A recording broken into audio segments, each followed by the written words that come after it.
السلام عليكم ورحمة الله وبركاته. hurdadu waa qayb weyn oo ka mid ah nolosheenna. Hurdo yaraanta ama hurdada qofka ku yaraataana waxay ka dhigan tahay dhibaato caafimaad oo soo gaadhay qofkaas, mid jidheed iyo mid maskaxeedba. Waxaana xilliyadii u dambeysay aad u batay dadka ka cabanaya hurdo yaraanta. Waxay haddaba khubaradu sheegeen in la isku daro muus iyo qolofal lagana sameeyo sharaab lana cabo hurdada ka hor inay wax weyn ka tarayso hurdo yaraanta.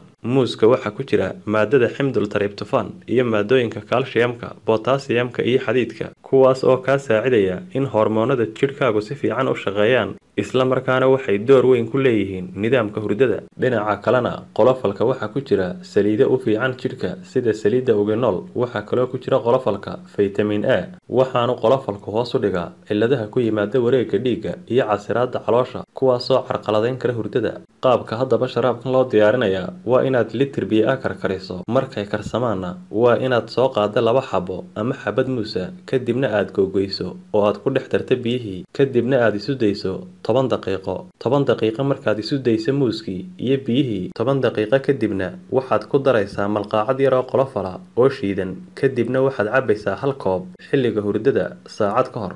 Ilaahayna waxaynu weydiisanaynaa caafimaad taama. Aad baad u mahadsantihiin.